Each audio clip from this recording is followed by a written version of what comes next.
Check out this question. The second installment of Stranger Things introduced a redhead with a gender-neutral name. What other things can we expect to see stolen from Toy Story? Where did this come from? Brunch. Hit it, boys!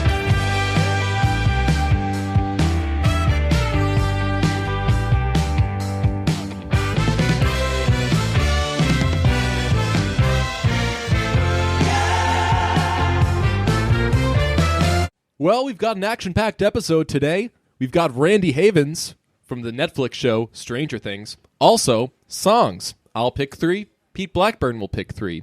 Plus, a new segment we like to call We Had a Deal! Let's start with our new segment, We Had a Deal! So, MoviePass, here's the headline. So we've talked about MoviePass on here. It's $10 a month. We've given MoviePass the most free promo that it's ever gotten. And what has it given us in return?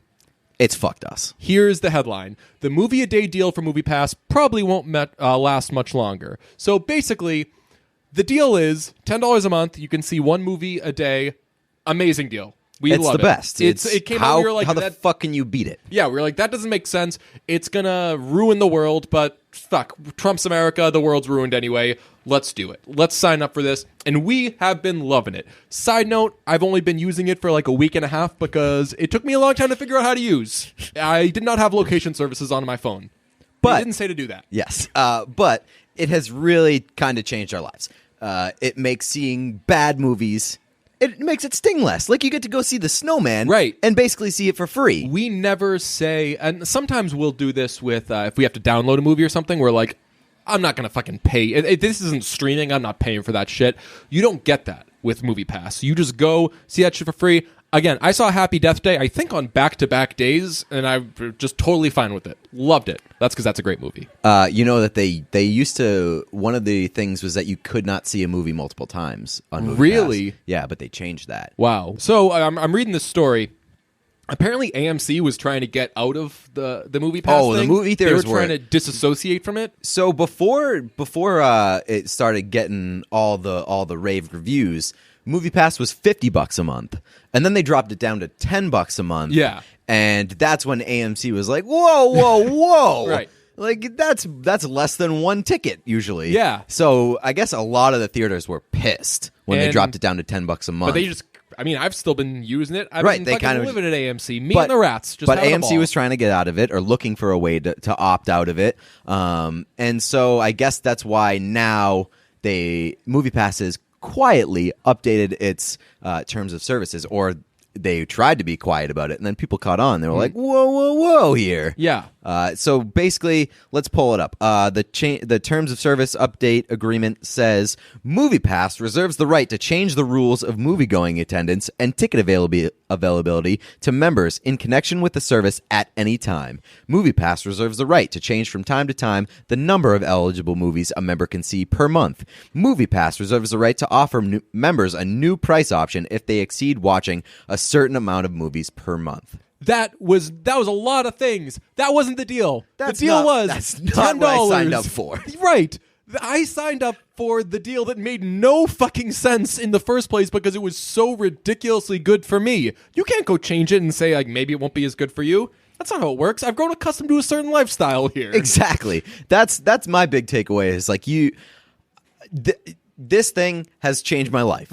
It has changed my life, and now I cannot go back. Yes. I will not go back. Yes. This will not happen. Yes. No. But this brings me to the question, what is like the real do or die here for MoviePass? Like, where are you getting out? Because they could honestly like go back to $50 a month. That's the thing. My thing is raise the price, make it $30 a month, and by all means, baby, I'm still doing it. Yeah, absolutely. I'll pay $50. Yeah. And because there's a good chance that I'm getting my fucking money back. Right. Exactly. But like between 30 and 50, I think I'm fine with that. But what I can't deal with is strings attached, though. So I'll pay the money. Don't say, oh, you can't have to see wait it a if week. No. Yeah, I won't do that either. Keep it the way it is. If you want to raise the price, fine. If you want to say that you can't see the same movie multiple times, I'm cool with that too. Like if a movie is so good that I want to go back and see it again, I'll pay for it the second time. Right. But don't add on these asterisks like, hey, you can only see a movie a week after it comes out, or you can only see it in like this theater. I want it as accessible as possible, even if it costs me more. Right. Speaking of movies, it's week 9 and football season is in full swing, which begs the question, how is your fantasy football team doing? Maybe you drafted a dud in the 4th round, or your first round pick is on the shelf with a bum knee. The good news is it's not too late to forget the injuries and get back in the winning column with DraftKings 1 Week Fantasy Football. With DraftKings, there are many ways to play. Choose between public contests with big cash prizes or private contests where you can compete against a group of your friends. DraftKings also has beginner and casual contests where you'll play against people of similar skill level. The best part is you get to draft a new team each week without any commitment. There's no better way to turn your love of football into cash this Sunday. So get to DraftKings.com now and use promo code BRUNCH to play free with your first deposit for your share of over $1 million in total prizes this Sunday. That's promo code BRUNCH to play free with your first cash deposit for your share of over $1 million. DraftKings, the game inside the game. Minimum $5 deposit required. Eligibility restrictions apply. See DraftKings.com for details. We have songs as well. Good job on that review while I was shining a flashlight directly in your eyes. You were trying to fuck me up. You only made me stronger. So, good job. Songs this week. I am going to add... First song. Did you hear about this story? A journalist wrote a controversial article about a Zara Larsson performance. Woo. Do you know who Zara Larsson is? I don't think so. She's a singer. A journalist went to one of her concerts this week, and she was pissed. Uh-oh. You want to know why? Why? Because she could see Zara Larsson's nipples through her shirt. It's called going to a Tovlo show. Like, fucking, like, welcome to life, dude. It was a Daily Star article that said, "Whoops, braless Zara Larsson reveals intimate piercings on stage." Let's go through this a little bit real quick. The journalist's name is Jasmine Derubi or something like that. Jasmine Derulo. Let's go with it. Zara Larsson's intimate piercings gate crashes performance. She was very excited about the amount of energy that Zara Larsson brings to the stage. But it seems she's channeled that same energy into her boobs. What? That is literally written in the fucking article. The Swedish pop star serenaded a huge crowd at Portsmouth's Guildhall on Friday night, but instead of concentrating on her vocal skills, the crowd seemed a little distracted over what was going on up top. What? I'm serious, man. Zara Larsson, who performed at Wireless Festival this summer, took to the stage in a relatively demure outfit by typical performer standards. Dressed in trousers, which were slashed to her hips, and a clingy khaki top, Zara was suitably covered up for the occasion. But the 19-year-old neglected to wear a bra on her big night, and that soon became apparent. I like that they call it like her big night. Yeah, it's called a fucking like tour. She does it every tour, night. Yeah. As she got into the groove, it appeared Zara was completely unaware that her entire chest was grabbing the spotlight too. Spoiler alert, I'm pretty sure she was probably aware of it. Yeah, and just fucking cool with it. She got her nipples pierced. Yeah. And like, if you don't want to show that through your shirt, you probably don't get your nipples pierced. Right. That's like a big plus of getting your nipples pierced. Zara's skin-type top revealed the outline of the symphony singer's pierced nipples. Alas, the hitmaker was always destined for onstage flesh flashing. I This is unbelievable. Yeah. Nobody has ever been outraged about seeing the outline of a pierced nipple more than this woman, who seems a little jealous, if we're going to be honest with each other here. Yeah, I think just jealousy's a bad look. And it appears the pictures appear she only has one nipple pierced. To be fair, how do you feel about that? Well, first of all, are you a nipple pierced? Yeah, are you a pierced nipple pro or con? Piercings, anti, tattoos. I think that it all depends on the person and the taste. Yes, totally. But I'm very much into. I feel like nips are back in.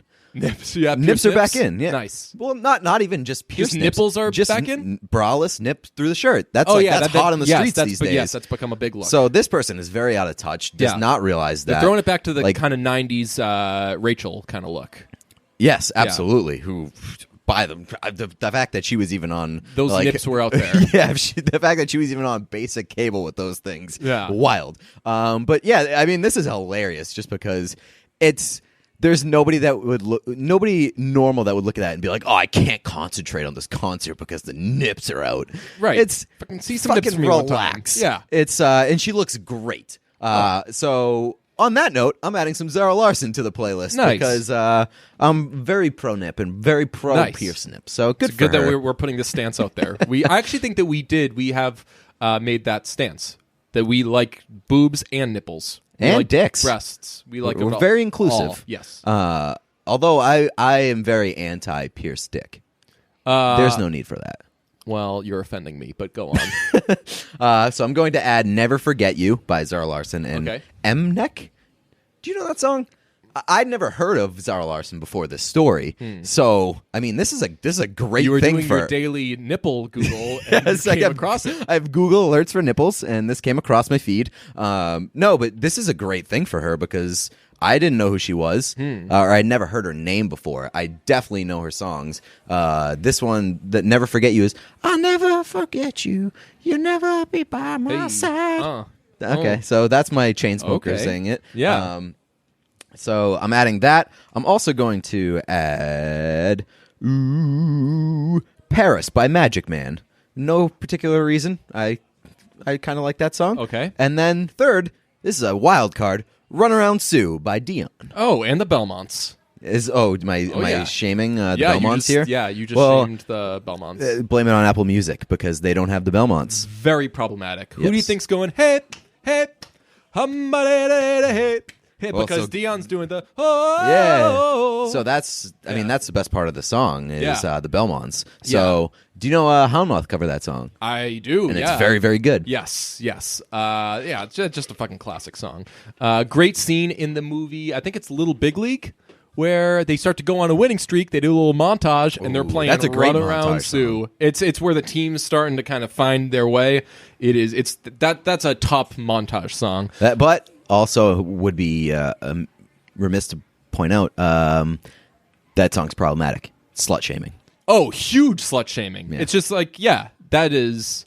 Well, let her fucking do it. She's doing what's good for her, man. Yeah. Okay? Right. Yeah. So this is a theme of this episode. Let her do what's good for her. Let her show her nips. My let her pierce high her nips. school Let her put her yearbook out there. quote, it's from the Billy Joel song, James, do what's good for you or you're not good for anybody. So if you think that somebody's like being selfish, if you think someone's hurting you with what they're doing, that they are doing the best thing for themselves. Same with you. If you're like, I feel like I'm being a little selfish here, you do have to, if you're not fucking doing you, then you're lessening yourself. And if you're not living for yourself, then who's who going are to you live living for you? Yeah. So good for us. Yeah. I did not like when everyone started doing the SZN thing. Season? Yeah. When you would say, like, whatever season, blah, blah season, Darty season, mainly because it was associated with Darty.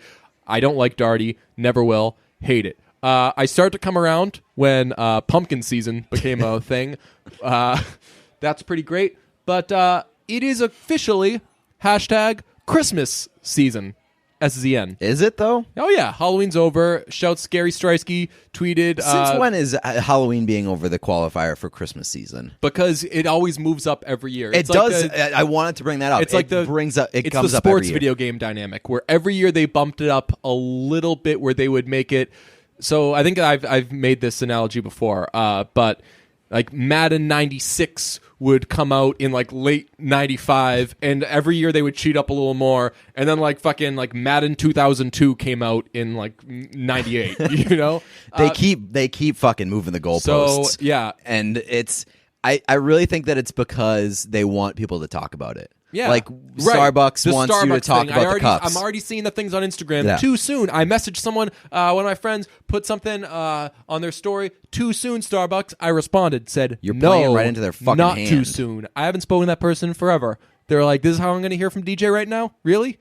Fucking shaming my Starbucks take? I don't want to be the person that's like, oh, it's not fucking Christmas season yet, but it really isn't. I know. It really isn't. But I hate when you are right though. You you're right on the first part. Don't be the person Yeah. who complains, why are you doing this? Same thing with the people who are like, I'm listening to Christmas music in July. I don't fucking care. I'm doing all sorts of stuff in July. Do whatever makes you happy, but Yeah. it is objectively Billy not Joel Christmas once said, season. do what's good for you or you're not good for anybody. It's objectively not Christmas season, but you can listen to Christmas music. You can do Christmas Just don't shit tell me whenever about it. you want. So I am kind of telling you about it by putting a Christmas song on here. I'm putting Jackson 5 up on the housetop. I know that that's going to send off some alarms with the Bruntouchables. They're going to say, oh, so you're putting your old fucking brunch theme song on here? No.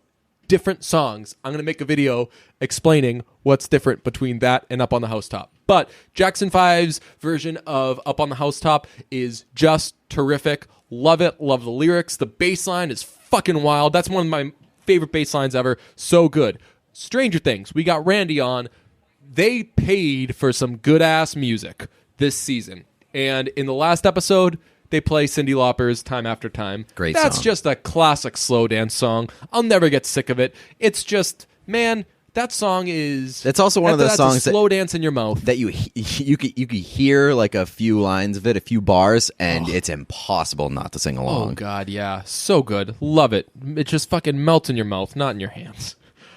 Jesus. You added some Queen recently, and I thought it was wild that neither of us had added Queen Yeah. before.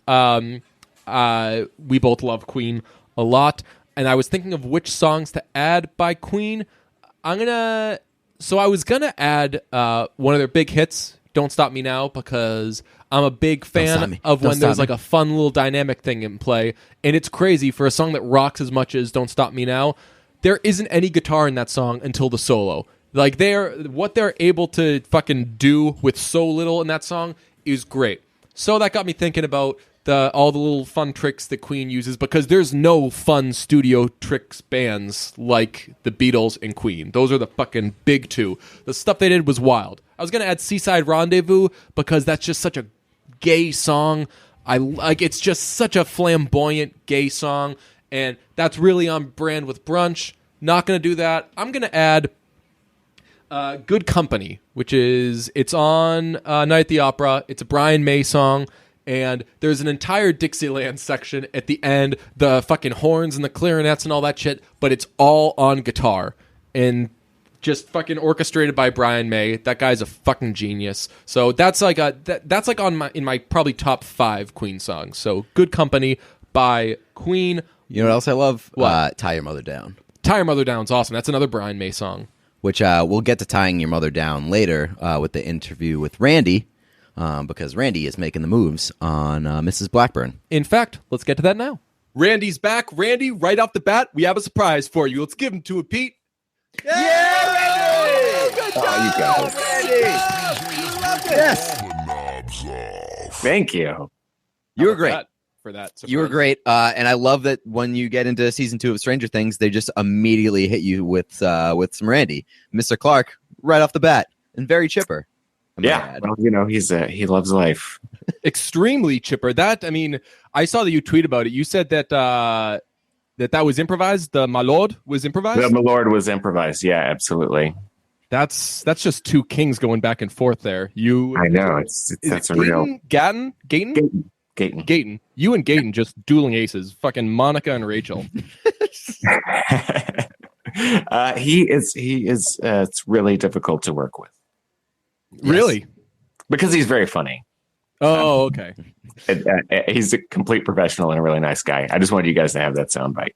Yeah, I thought that it was interesting this season because obviously, like the first season of anything, especially when there wasn't too much hype going into it, they could kind of do whatever they wanted. And now they can still do whatever they want, but they're doing it knowing that there have been breakout stars and that it's super beloved. And like Gayton obviously is a rock star now. Millie Bobby Brown is like the most famous person in the world. Steve is an absolute heartthrob, all this shit. I thought that they handled like who they pair with whom really, really well. Like Dustin spent so much time with Steve, and that was who the fuck could have predicted right, that? Right. 11 and Hopper, like who would have expected that? It's they hit you with it, but I feel like that cast works well together in any which way you pair them. Which is crazy because you would think that 11 and Mike, they just did such a good job of holding off Eleven and Mike, and not necessarily being that the thing that everyone's waiting for. Obviously, it was in the back of everybody's mind, but like Mike was. It wasn't like a hey, get to it already type of right, thing. yeah, and like depressed Mike was a cool new character, and 11. You relate to him? I was saying like we have sassy 11 in the first half of the season when she slams the doors, she's like throwing her head back and everything. It's this big new thing. I just thought that everybody was kind of reinvented really, really well. Yeah, I really liked where they went with everybody. I love that relationship between Hopper and 11. Here's a question. What does an actor on a binged show do the day that the show comes out? I imagine there must be some sort of Jew on Christmas phenomenon at work there. No, we binge it with like everybody else. Really? Did you see the final product before it actually hits Netflix? Yeah, because and DJ, maybe you've seen this pop up in your recommendations, but Netflix now has a show called Beyond Stranger Things. Oh yeah, I've started watching it. Yeah, with Jim Rash. So it's a round table interview show, but it won't get recommended to you until you finish Stranger Things because we spoil everything in the show. That's not true. Is it already getting recommended to you? Yes. Really? Yeah. Don't watch it. Do not watch it because I know. Spoilers. I'll have to tweet about that. I got like a PSA before I actually saw it, so I wasn't going to watch it, but it does show up on my Netflix, which is problematic. Right. Well, right off the bat, it's Jim Rash being like, "Yo, if you accidentally arrived here, get the fuck away." Oh, good. Okay, good. Okay, so he does warn you. But did you see last season before it hit Netflix? No, that one I woke up at, that Friday morning and just like. Got breakfast, started watching, took a break for lunch, kept watching, took a break for dinner, kept watching, and then I was finished. Well, that was my exact experience with it. Yeah. How do you feel about where Mr. Clarke is right now? Because they really ramped up the cheeriness, the like that he's everyone's favorite teacher kind of thing. He was just kind of always there. Yeah. I'm glad. Well, I see. I can't do it. I have to spoil, right? I have to punish him. Should we? Do we need some spoiler warnings here? Oh, so we always say, "Don't worry, there won't be spoilers," and then we spoil it anyway, and we have a real laugh about that. So, do whatever you feel, man. Okay. So nobody worry. I won't say a spoiler right now, but when Bob dies, nice. I'm like, so happy that wasn't Mr. Clarke dying. I haven't gotten to that part, but like I feel like Bob dying. Well, when I said how is Bob doing, to you, that means like, hey, just I'm lightly telling you he for sure died. That's not a shock to me Gets eaten by a demodog. He's just like such a nice guy and kind of like he's trying to be there for everybody. He's trying to be understanding. It's like you want to root for that guy, but that guy's definitely dying. Yeah. I'm so politically, I do not like Sean Astin because of 24. Sean Astin's character. Did you see him in 24? Yeah, and I know all about how you feel about him because he inadvertently led to the death of all of CTU, but also Edgar Style. And he heard his beautiful last words, which was Chloe, and then he dies and he falls over, and everybody else died in a way different way. They got like symptoms and shit like that. He just kind of had a heart attack. He died peacefully. Yeah. Oh man, that was one of the worst silent clocks on 24. Everybody else died, and he passed away. That's a very good way of putting it. So when I see Sean Astin, I'm always like, hey man, I'm not going to forget about what you did here. But I thought that the Bob character was awesome because I thought that the Bob character did a ton in kind of bringing Will along, because we only saw Will speak like 9 words last season, and we have to catch him up to being a central part of the show. And my contention, by the way, has always been just let Will die, because if this shit is in him, and without spoiling things, at one point letting him die was an option, and they were like, oh wait, we can't do this because if we do this then Will die too. I was like, oh my god, let him die then. The whole thing's sacrifice one person to save the world.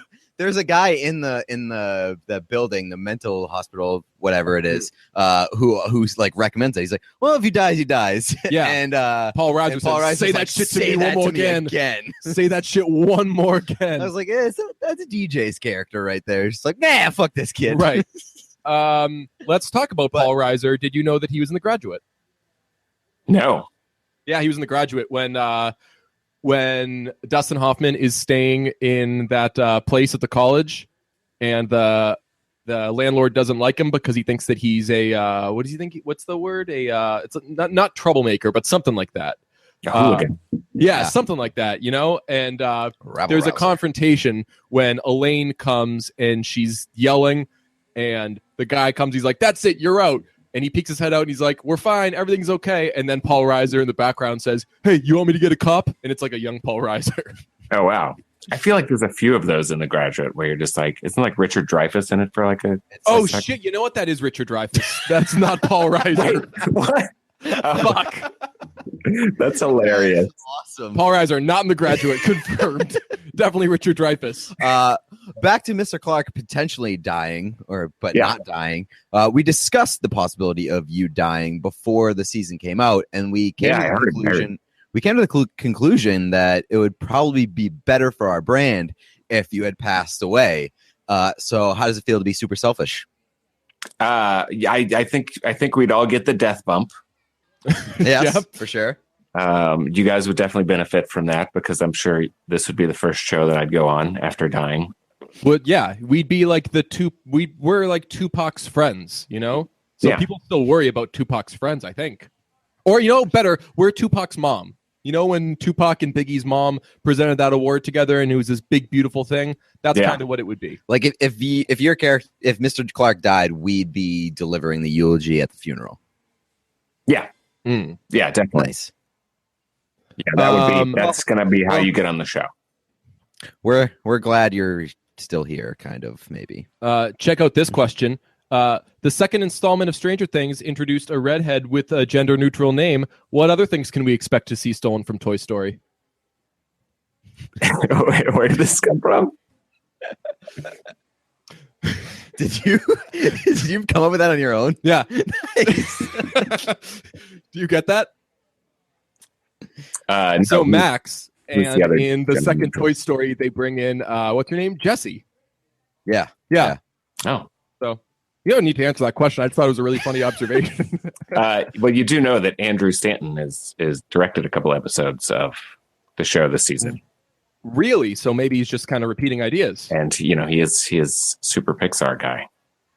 That's amazing. So that's connecting the dots here. Right. Wow. That's like when you hear a song and you're like, I bet this is produced. Like you're like, this sounds like every fucking like I don't know, every like Timbaland song, and you're like, yeah. Of course Timbaland did this. I saw you tweet last week when Stranger Things came out. You were serving on jury duty. On Monday. Yeah. Oh, so this week or last week? Depending on when is this airing? Friday. Okay. So yes, this week. Yes, on Monday. Okay. You were at jury duty, and everybody was talking about Stranger Things. Yes. And nobody recognized that the guy in the room was Mr. Clarke. Nope. How frustrating is that? Not at all. I love it. Not frustrating? I love it 100%. Are you kidding me? I love that people don't know who I am. Well, I mean, I would assume that it'd be kind of cool to hear what people think about the show in where like they don't have to be like, "Oh, this was so great. You did really, really." Yeah, you were undercover. Yeah, it's after you get to go to your own funeral, basically. Kate, exactly. Going back to death references, but you get to see what people think about it. How was that experience? I mean, jury duty sucked. You got off of jury duty pretty quick. Oh yeah, no, I am a terrible juror. Why? I'm absolutely terrible juror. I think because I'm so forthcoming with my answers that one or the other of the lawyers is like, this guy's got to go. This guy's got opinions about stuff. But it was a civil case. I think that's all I'm allowed to say, right? We don't actually release these episodes, so you can say whatever you want. Yeah. Here's the case. We just email them to you. We just email you MP3 files after we're done. Every week, yeah. But no one is listening to you. I'm like, there should be a way to find this on the internet, but I guess I'll just listen to it on my burn the MP3 app. Yeah. You know what I like about Mr. Clarke, and I'm quite jealous of this. You are the only character who does not have to have scary scenes. I saw our pal, not our pal, never met him before. Shane from the band Houndmouth tweeted, "I'd love for them to do a season where there's no scary stuff, and it's just kids being adorable, and it's called Things. Maybe there's a laugh track. You get to live that show. You're the only one who's in it a lot without having to deal with any of that scary shit. Yeah. Do you like that, or do you want some scary shit? I mean, we kind of got close to this earlier, but yeah, if there were, I mean, I would be worried about Mr. Clarke's health if he had to defend himself from a Demogorgon. Right. Yeah. I don't think that he's like I don't think he's a physically imposing force. He doesn't throw around weights in his free time. But true. Like if Will has survived, not to keep harping on Will, but if Will has survived the shit that he's survived, like that kid is. What's he benching? I mean, it's also 20 pounds. It's not like Steve is fucking eating weights in the gym either. I've seen that kid play basketball. He's not very good. Also, a little compliment I wanted to pay the show. I thought it was really cool that the show is set in the 80s, but it's very aware that it's being given to people in 2017. The scene where Steve is in the shower with the jerk guy. Yeah, Billy. Billy says to him, because they're talking about how he just been dumped. He says, "Don't worry, there's plenty of bitches in the sea," and that's done. That's done to present to us like what a creep that guy is. In an actual '80s movie, he would be like, "Don't worry, there's plenty of bitches left in the sea," and then we'd be like, "Yes." Okay. And that would just be like a normal fucking thing. You'd be like, that guy seems fine, I guess. Yeah, cool guy. That guy's sexism in the 80s was so cool. Yeah. Oh God. Well, and homophobia too. Don't forget about that. Any type of othering was great in the 80s. For sure. Well, when Steve is trying to tell Dustin how to mac on ladies, he, in a very kind of well-framed way for 2017, says that. He's like, you just got to not care. And he says everything short of be an asshole to them. Mm-hmm. Yeah. There's like a Donald Trump quote where he basically says you have to treat women like shit. So really? Steve is Donald Trump. Ooh. Yes. Speaking of Steve, we know that they're children and we're not supposed to sexualize them. But here's a little thing about Steve Harrington. He could get it! Steve's got it going on!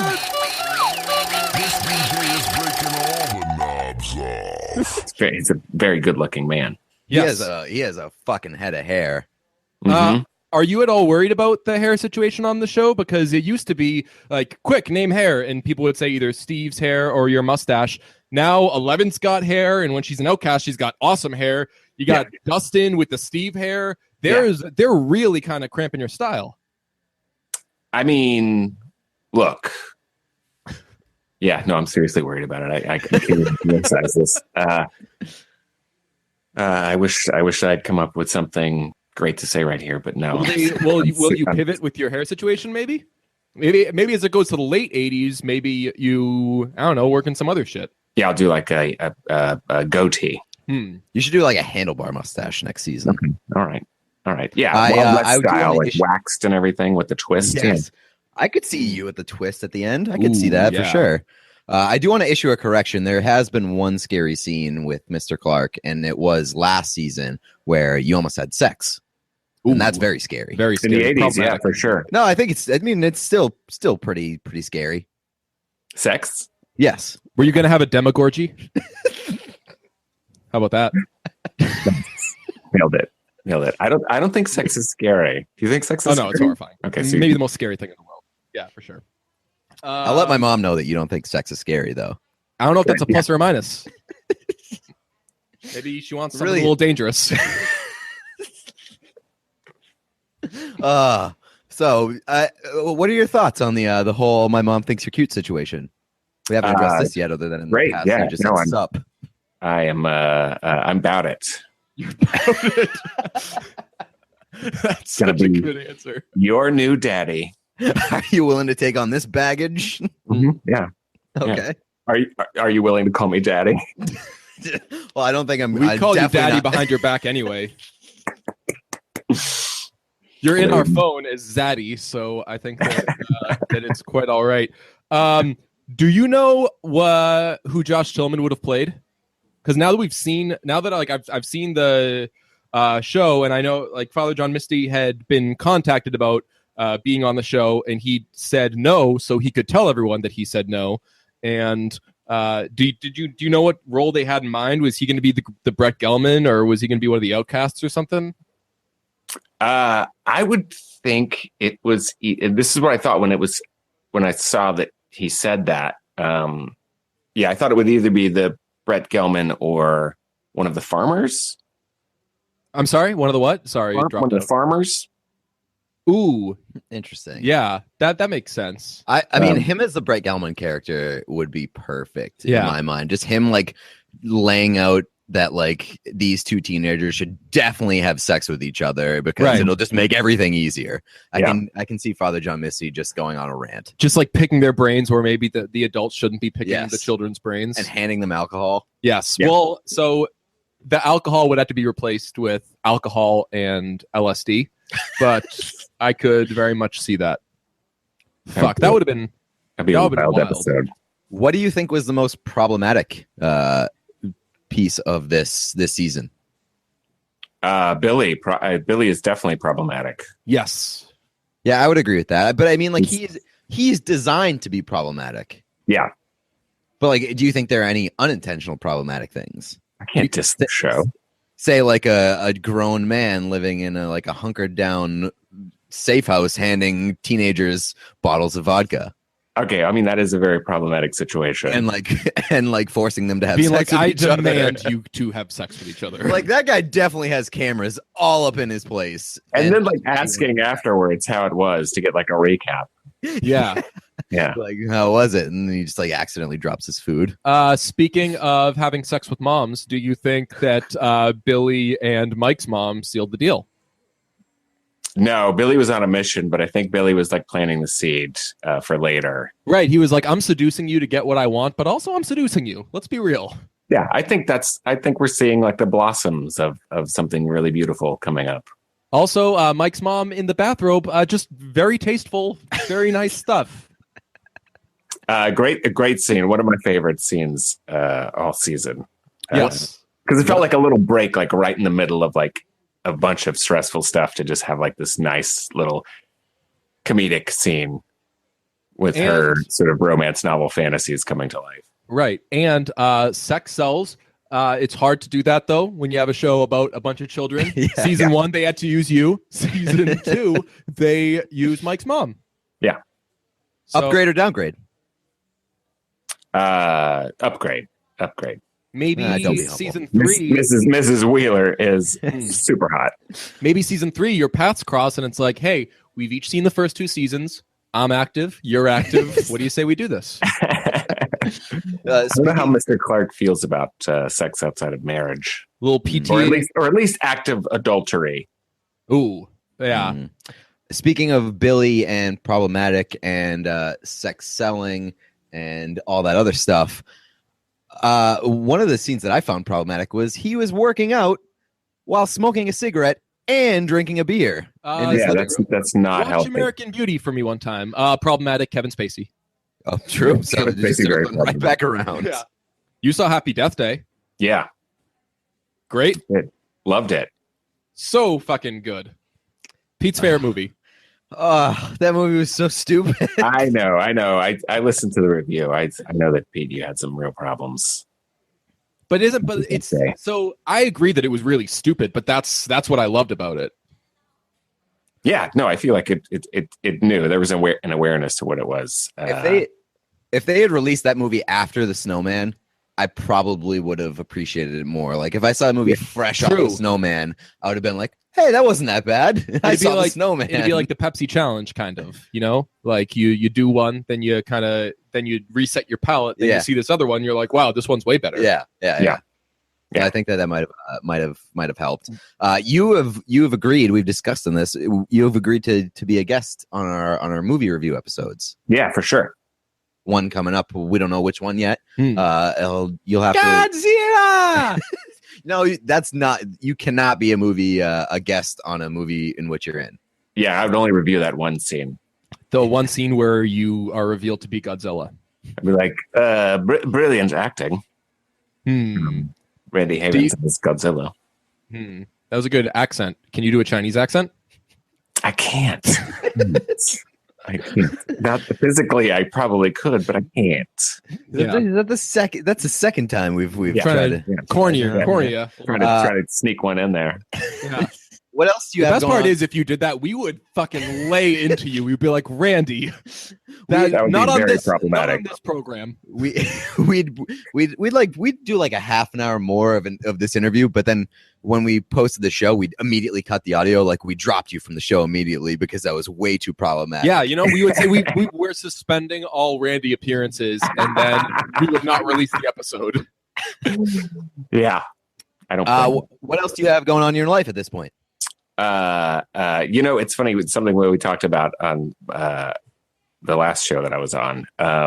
Is I got cut out of a movie. You got cut out of a movie? I got cut out of a movie. Which one? Geostorm. Ooh, people were talking about that, and I didn't see it, and now I'm glad I didn't see it. I feel like that's good for your brand. Didn't that movie get crushed in the reviews? Got crushed in the reviews. I don't think it did very good box office, and it's all because they cut me out of it. So. Yeah, I would imagine so. So what's the feeling like that? It's like it's got to be obviously disappointing that you put in work for basically, I don't know, is work for nothing, but like also you don't have to attach that to your fucking Dodge the bullet. resume. Right. Yeah. At this point, it's like, okay, well, this doesn't have to be it would just suck because at some point it's going to happen. I'm going to do something that's going to be not very good. And then people are going to watch it and then they're going to go, oh, wow, this is the first not very good thing that Randy has done. So glad to postpone that. What if you do this? I think that this is the way to handle it. Find a review of Geostorm that is not too friendly and quote tweet it with, do a little one of those fucking squiggly line things, and everything happens for a reason. Another squiggly line thing, shrugging girl emoji, and just fire it off. Yeah, like a jilted suitor. Yeah. You got a good break with that one, but you got a bad break with what's it called? Beyond Stranger Things? Is that what it's called? After Stranger Things? He's on that. Yeah. No, but didn't they bring on Bill Nye? Yeah. In that? And To they fuck you up. and they were basically like, "Hey, we're bringing on Bill Nye because this guy actually doesn't know shit about science." Yeah. So you got kind of, what was the feeling like on that one? I mean, I basically said it. I gave Jim Rash a great segue by saying, I don't know anything about science. And then he's like, well, since you don't know anything, here's a guy who actually does. And then, of course, there's that article with just that picture of my face. That was so unnecessary. To Local just have dumbass tries acting. Yeah. That was so unnecessary. Just a picture of your face, and it was like, look at this jackass who doesn't know anything about science. Yep. Time to humiliate the poor guy who studied the arts. Which is wild. Like, where are we at in society where we're dogging somebody for not knowing about science? Like 20 years ago, it'd be like, this guy doesn't know anything about science. Up high, bro. You're not a fucking dork. I think it's a good thing. I think it's a good thing that we're now like science shaming people.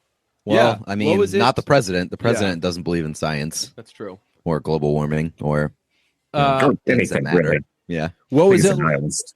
What was it like hanging out with Jim Rash? That guy seems cool. He's great. He's great. He's hilarious. He's really quick, which, like that to be able to sort of like MC that whole situation the way that he does is like really amazing. I was kind of in awe of that the whole time. So, it's funny when you're like a performer and you're like watching another performer and going like, whoa, how does he do that? But then also you're on a talk show where you're supposed to be like engaging and stuff. And I'm like, but I was just really admiring his work. Why hasn't he done anything like his character in Community? Because that character was really funny. Did you ask him that? No. You mentioned like being captivated by performances. Who in season 2 stuck out to you as being a standout performer? I got two. Okay. I got two. We have Erica, who is Lucas's little sister. Oh, she was great. awesome. Yeah. Yeah, she's a savage. She is so fucking awesome. Just everything that comes out of her mouth, you just like slay, sister. Yes. Great. And then Keith, the pimple faced kid at the arcade. Oh, yeah, that he's guy. good. That's problematic. That guy, I've seen that guy in so many things. He's in a commercial right now Yes. where he plays like a gladiator. I think it plays during the football games. Yeah. During the Sunday football games. Yeah, that dude has a very distinct face and very distinct presence. Very funny guy. He loves cheesy puffs. Yeah. What a gross kid. Yeah, he really wants that date with Nancy. So that's I don't think that at any point in my life I thought that's how it worked. Where Yeah, I would no. say to friends, I'd be like, "Hey, listen, man, I'll give you like my homework, but you got to let me date your sister." It's like even in the 80s when sexism was the hot thing, there was like an understanding that she's gonna have to want to go in order for that to take place. Yeah. And also, she's going to have to want to go with you. Yeah. The guy who works at the arcade and eats cheesy puffs all day, and like his best friends, to our knowledge, are 14 years old. Like those kids not approving of a date between he and homegirl is not what's preventing them from dating. Like, that's not the obstacle he needs to overcome. No, and I don't think that she takes their opinions very highly. So I don't think they could come in and be like, "We think that you guys should date." Yes. Right. Yeah. We've got the perfect match for you. Yeah. Well, without spoiling anything for Pete, the guy that she ends up with at the end really warmed my heart. What the smile on that guy's face was just it was hilarious. It was adorable. Yeah. A love story for the ages. And I loved that he was the one that took the dance the most seriously. You know, that whole sequence, I was like bawling like a baby. It was like every middle school dance for me. I was not always this handsome, guys. It's like a fine wine. Yeah. It took a couple of years for me to really grow into my own. You know who likes fine wine? Your mom. my mom. Yep. Yeah. So just a little heads up. She does. How about that? Good. She can visit my vineyard. Ooh. Jesus. Hey now.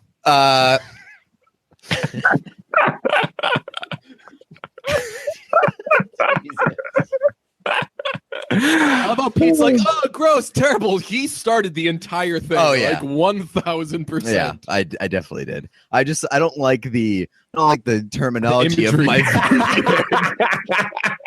The imagery. Do you know who did you watch Nashville? I do not watch Nashville. Well, Shocker. Will Chase plays Billy's dad. And Okay. he's on Nashville. You always go back and forth with whether or not you like him because he's always dealing with one of the gay characters a lot, and you're basing what you think of him based on each decision he makes, where it's like, all right, he's standing up for the gay guy. Oh, he's not standing up for the gay guy. Oh, I can't tell if this guy's good or bad. And he does so many good things, and then he does some stupid things.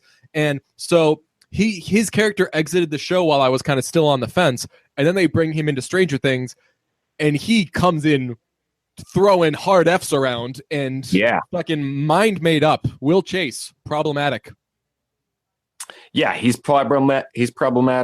Billy is we think we know where Billy gets his hatred from. Yeah, Billy's a catastrophe. Yeah. Also, not that hot. I know that he thinks, like the opening scene where they're like, who's this guy? Yeah. That wouldn't happen. He's not that good looking. You have fucking Steve at this school. I know. No, Billy's hot, guys. Come on. Yeah, Billy's like a He might clean up well, but not in the show. Billy's No, he's bad boy hot. Billy's He the puts built guy. cologne on his privates. Billy's the built guy who does a lot worse than the guys who are less built, and he's like, oh, I should be doing better, I'm built. And it's like, well, you're just not that great otherwise. So, you know, like it's like you're so built because you have to make up for other things. Yeah, exactly. Like you can control your muscles, but you can't control the rest of the shit about you that sucks, dude. Yeah, he's got a cool car, lots of muscles, and a lot of rage. A lot of cigarettes. Where's he getting these cigarettes? Yeah. Yeah, there's just scene he's smoking as he's like putting on cologne, and I'm just like, that's you're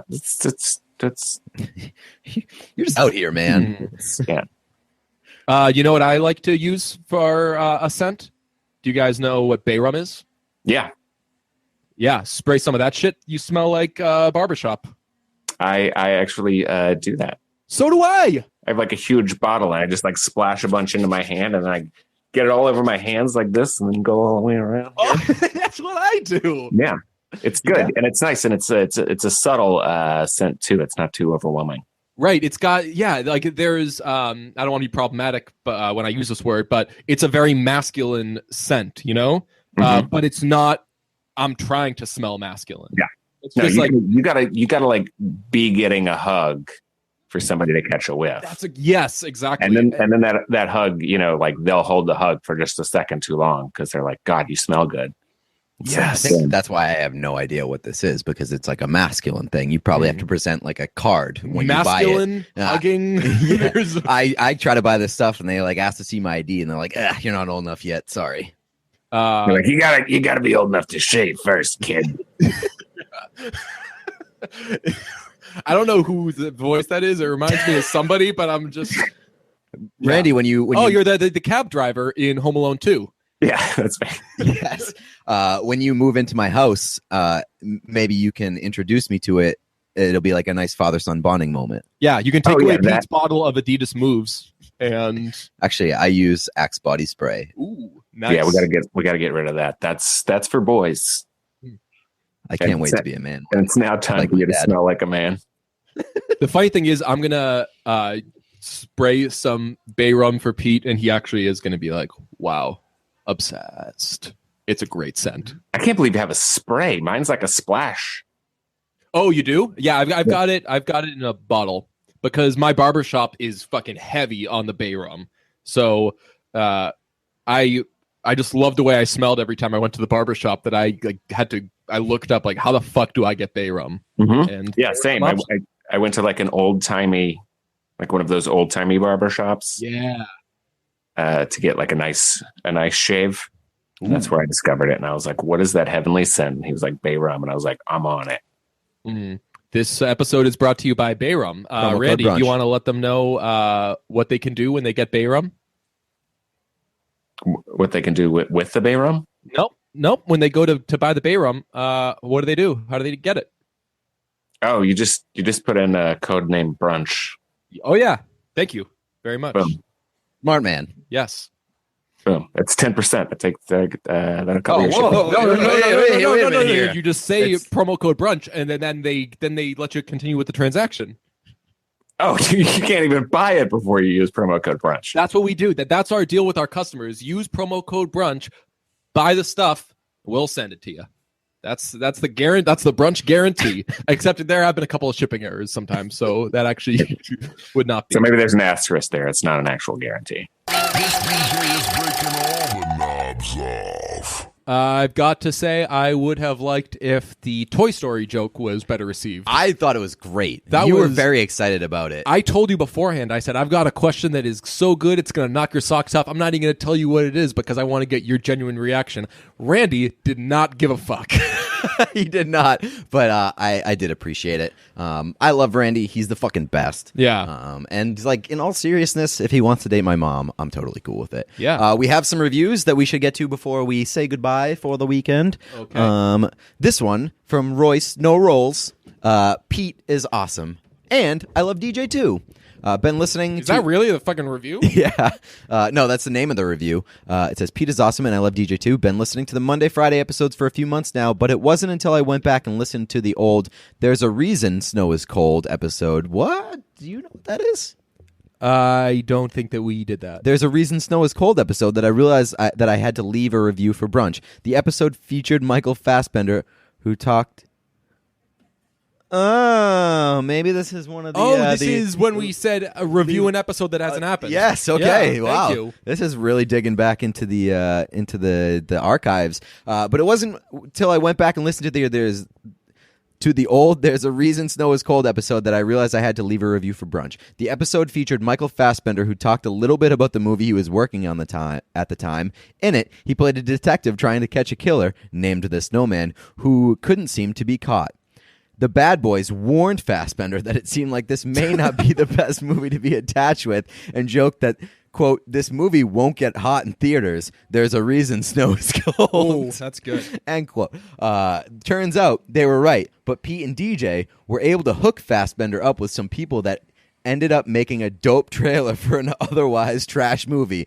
In all seriousness, these guys are fantastic, and they run a great podcast. Keep it up, guys. That's a fucking fantastic review. I'm giving that review 5 stars. Come for the hot guys versus Weatherman, says Tommy Pajamas. Stay for the lemon pepper chicken. It's kind of difficult to list. It's kind of difficult to, we'll throw in the word put, brunch into words that haven't already been said. I think the best simile for brunch is coming inside and warming up after spending a day in the snow. A lot of snow talk. Yes. You guys just feel home and cozy. Pete and DJ just get it. Whether it's discussing which kind of dress Julianne Moore looks best in or reviewing movies I will never watch, it's always entertaining. And thanks for the new music I would not have otherwise listened to. Shouts Moo. A lot of people have said that we got them into Moo, and I'm very excited about that. Yeah, shouts Moo Jeff rules. for getting me into Moo like 9,000 years ago. How dare you say that about the president by JS 1995. JK. Thanks for introducing me to so much good music I'll never get around to listening to. Keep killing it, young Armenian Stalin and Tiny Sina. That's not bad. Better at podcasting than me, says Izzo is my hero. So, I'm a sidekick on another podcast, and I'm a huge fan of these two. Give it a listen and enjoy your day. And if you like the podcast, make sure to retweet, not embed tweet, their awesome content. I wrote about the Brunch podcast. Thickwaj. Thickwaj. We know him. Thick. He's a great Twitter guy. Wow, where do I even start? This podcast is so inconceivably perfect, I don't think that my words could possibly do it justice. From Pete's biceps to DJ's Armenian heritage, everything on this show blows me away on a weekly basis. The always handsome, never wrong, and often triggered bad boys of podcasting constantly deliver quality audio, #content on everything pop culture and often much more. And if you're not listening, you're missing out. A 12 out of 10 podcast, says somebody. Magoons. Magoons. A podcast so good that I not only drunk tweeted about it last weekend, but I'm drunk reviewing it right now as we speak. As a person who can literally never casually like anything, this podcast has become my hyper fixation of the month. But like, even when I've found another thing to revolve my life around, I'll definitely still listen to and enjoy this podcast immensely. Is the Apple ID connected to this ? I hope not, because that's mad embarrassing. I made that email when I was 12 years old. Also, every song on their Spotify playlist is banging, and they convinced me to listen to Haim, which, like, honestly, has made me a better person. Thanks, Peter and David. I love Haim making you a better person. That's great. That's it. So, thanks for leaving your review. If you want to leave a review for future episodes, it's very, very easy. Go to listentobrunch.com/review. And we'll Boom. send it to you.